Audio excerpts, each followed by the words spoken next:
And when he saw Pokemon, his like the sensors in his brain like really lit up, and he was like really like stimulated, and he had like a great reaction to them, which I thought that was really interesting because, knowing things like that, like what students are actually interested in, we can kind of vary that into our curriculum to, keep their attention and, maybe modify our lessons a little bit.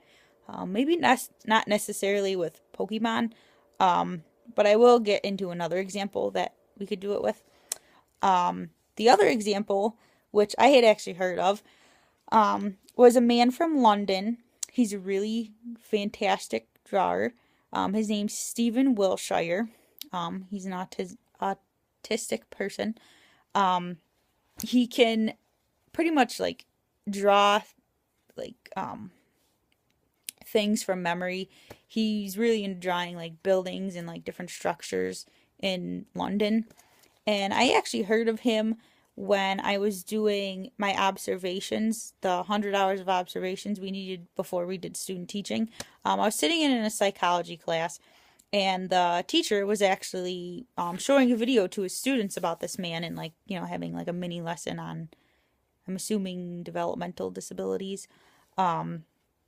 But yeah, so I was pretty excited. I had actually heard of this guy, and I recognized some of his drawings, and it's just interesting because the professor pointed out that there was one photo that Stephen had drawn from memory. It had like a little construction sign, it was a building, and then he remembered the day that he was there, it was under construction. So in his picture, when he went to redraw it, it had the construction sign there, where normally, like, if people go to view a building, they go to see, its beauty and its, structure, and you wouldn't necessarily include the construction sign as part of your, Big Ben or, whatever building you were drawing. So I thought that was really neat. So yeah. So moving on, another part from the video was that the skills that are necessary for communicating with others just aren't present for people with autism. Specifically from the video, it said they are absent or impaired. And maybe some social skills will emerge with time. So, I mean, I just can't imagine how difficult it would be to try to communicate, and like how frustrating that would be to try to tell people what you want or like what you want to do, and you just can't. Like, you don't have that like range of communication where, we take for granted. And that kind of reminds me of, I think it was last session that, we were learning about the different disabilities, and, having students sit down and play a game of Monopoly and not being able to talk, or, having a very specific vocabulary that you can use, just to kind of set the scene or set the stage for how difficult it is. And then another test from the video, it showed a picture of a computer, or what looked to be like a computer. It was a very quick like flash of a picture.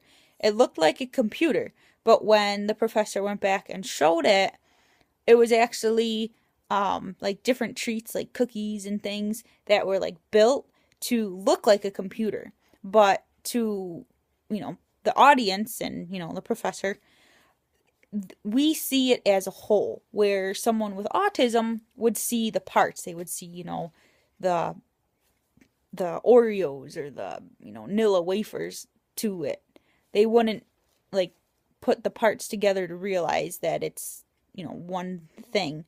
And I think that kind of goes for like other, things such as like cars. Like, they would focus on like the tire or, the steering wheel, and then put the parts together to be a car, not going from car to the different parts of a car like we would. So I thought that was, interesting to learn. Like, there were so many things I had never really heard of or experienced, and then just like hearing about them was just like astounding.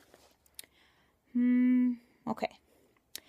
And towards the end of the module, the professor discussed the potential dangers someone with autism might run into. So unsupervised use of the internet. I'm not really going to go into very much detail on that. We can, assume what would happen if a young child or teenager was using the internet unsupervised and not necessarily knowing what they're looking at. Repetitive behaviors. Again, I'm not going to get too specific about that.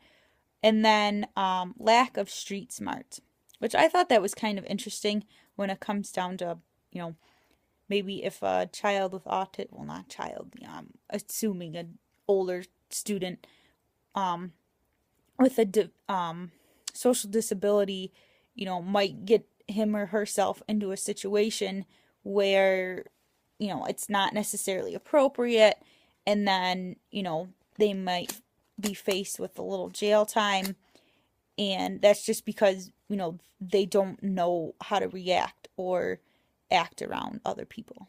So I thought that was kind of really bad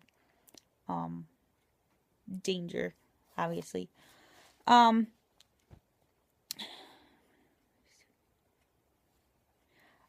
yeah, so just as a general kind of idea that I got out of the module was that after seeing, especially the things that really stimulate children with autism, they're all different. So we saw Stephen Wilshire drawings are, or drawing he really enjoys, or the little boy who really enjoys Pokemon.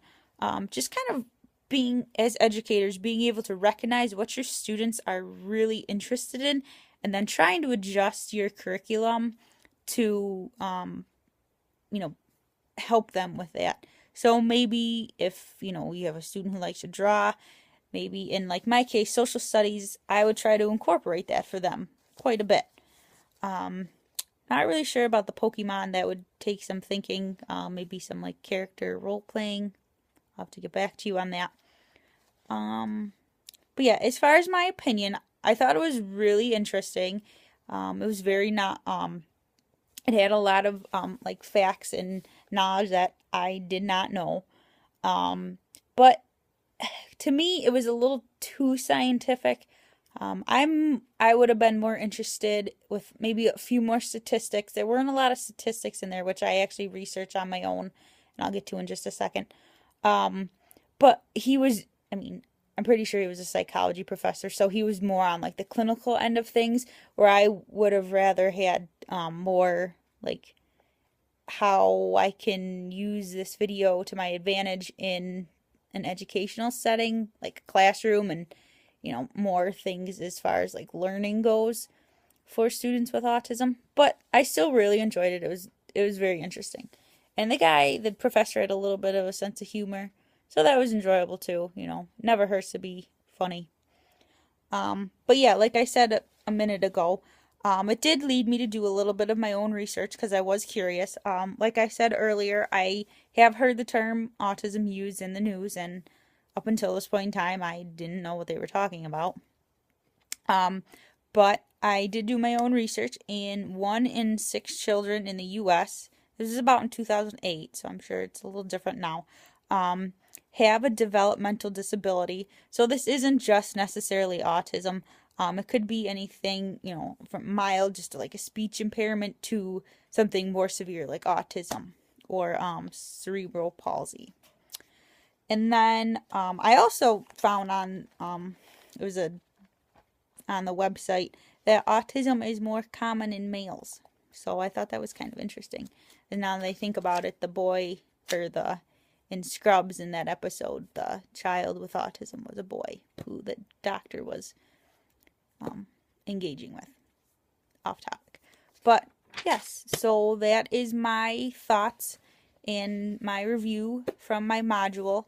I will be sending a picture of my notes with this video for you to grade. I did already send you my rubric, but I will attach that as well. See you next week. Thanks.